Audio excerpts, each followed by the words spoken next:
And lastly, at camp, post camp, very quickly, camp follow up. How do you nail it? The easiest way to do that is two things. Number one, post camp response cards. So kids fill out a card at camp, and then we give them one that they fill out on the way home from camp. And it helps them share with you if they've made any spiritual decisions, if they are interested in baptism, if they want somebody to contact them further. And then as if you click on the Canva template link or the PDF, you'll also see that there is a backside and that they fill out as well. That kind of gives us the ability to understand what adjustments, if there's an overwhelming, sentiment among the cards. But also too, it says, I'd like to say thank you to, and they write in their leader's name and they can write what they say thankful for. And when we have our camp debrief meeting as leaders, I actually I divide them into piles by who they said thank you to, and they get to read those personally. And so they'll, hopefully if it works out, they'll have a thank you message from each of those kids. And so it really helps them to know that their time was worth it and that it was appreciated. And so that's a great way. That's how we track any spiritual decisions.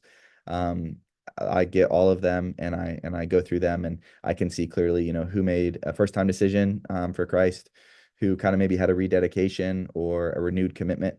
Or maybe I was really strong in my faith, but I continued to grow, or also an option where, hey, I didn't make any spiritual decisions, but I enjoyed my time. And it's really helped us to kind of keep track of those. And so make sure that you have a camp response card if you don't already. And then two, a camp share night is a huge way, to celebrate. I'm sure many of you do this. We did not until the past couple of years. And so we have students, they always know like the next Wednesday night after camp is going to be a camp share night. And we just, we sing songs probably that we sung at camp. We had those prepared already.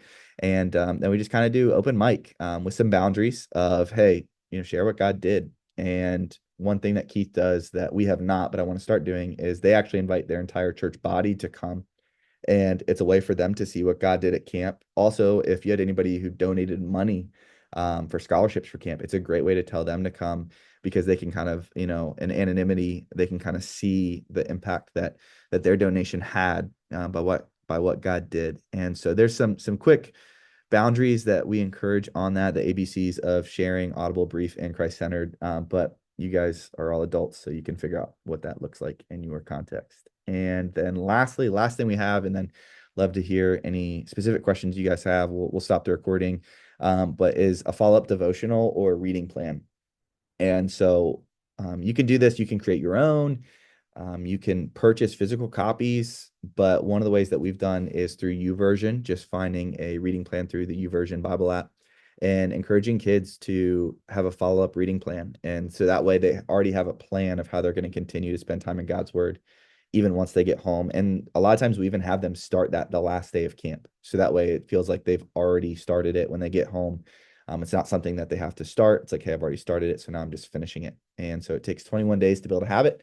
And so if they can carry that out, it keeps it from becoming a spiritual high and is more sustained and is something that they'll actually continue with. And so you can tailor that to the theme of your camp. You can, the book of John, 21 chapters, 21 days, however you decide to do that. But that's been a big thing as well, is encouraging kids to do that. Sometimes we even have that on their response card where they check, I want to commit to the reading plan. And then we send them or their parents the reading plan. So it's an additional step of kind of like committing to it. But we also sometimes just send it out and tell them that we're going to be sending them out. So post-camp, those post-camp response cards, the camp share night, and the follow-up devotional are huge ones that I would say. So Keith, as we kind of finish our thoughts before we open it up to any specific questions or any specific needs anybody has, you have any final thoughts? Yeah, so a couple of things. One, would you mind sharing or making me the host again so I can share my screen in just a few Yes, seconds? sir. And then two, we had with the follow-up cards, always, so we've learned over the years because we've done it tons of different ways. We actually the best way we found is to allocate some time, maybe during even the last program or immediately following the last program before you get on the bus or before you eat your final meal to leave or whatever, to do the response cards while you're still at camp. So we've even experimented with doing them on the bus ride home, but usually people are falling asleep and it's hard to collect them. And then, so always try to make sure that you're collecting that information before you leave camp, and that way you can even head home, from camp knowing like how many students gave their life to Christ, or if you want to report back any numbers, of impact from the camp, you have those available so that you can share those. I would also say like follow up, spiritually, is crucial. So Billy Graham, he had evangelistic crusades, and what kept him awake at night was not the next logistics of a evangelistic crusade.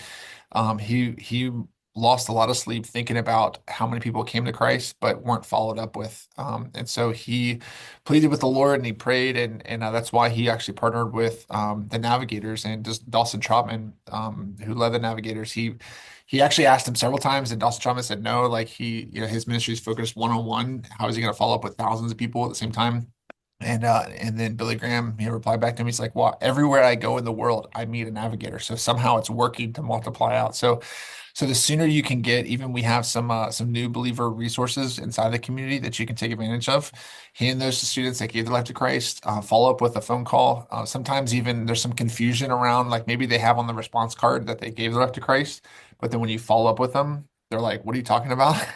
And so sometimes that happens. And so just to clear up any confusion with that, just so you can, responsibly care for students that have given their life to Christ.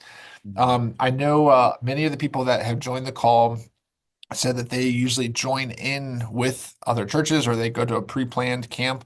I wanted just to show perspective if you do put on your own camp, maybe if that's in the future or if you're watching the recording of this and that's in your category. I wanted to show how we do it, just the categories that we plan. We use a project management software called Basecamp, and I'll share my screen with you just to show the categories that we have broken up. So we have multiple staff across locations that all contribute to planning our camps. We do 4 camps a year. We do middle school and high school winter camps, middle school and high school summer camps. And through that, as you can imagine, if we're taking several hundred students from across several different locations, there's a lot of planning and a lot of logistics that go in. So this would fit under the category of pre-camp planning, but I wanted to show just how we organize this. So let me share my screen here so you can see that. Yep, right there. Share. All right, so you can see here, so this is inside of Basecamp. This is our theme for this year, Winter Camp 2025. We're calling it the Great Life. And then we have our to-dos, our message board where we communicate, to each of us. We have docs and files. We have a schedule, the time frame of when things are due. But then I'll show you the camp or the camp teams that we have. So this is full team leader recruiting registration. So this is talking about all the leaders that we need to recruit at each of our locations. But then from there, we also have specific location leader recruiting deadlines and tasks and stuff within there. So I'm part of the Prince William leader, Prince William location. So those are mine that I have in there. But we have a preaching team. We have a content team that's divided into a couple different categories that we cover in our content. So any content that's being produced in print form or planning while we're at camp that doesn't have to do with our main services preaching.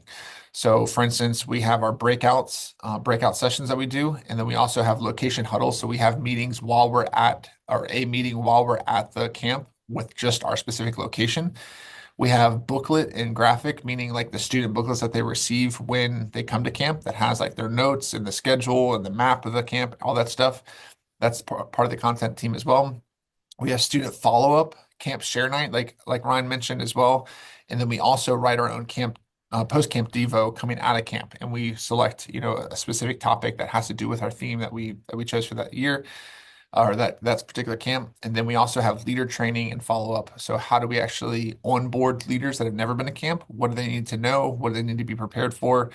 And then of course we have our logistics team, which is like bus contracts and making sure that the schedule is sent to the actual camp so they know, picking the menu for camp and all that different stuff. So all the different registration process, that's all under logistics. So that's the kind of way that we organize things. And it's been very helpful and successful to use the same project management software, Basecamp, that we're all members of so that we can kind of see what's due and what activities we need to do.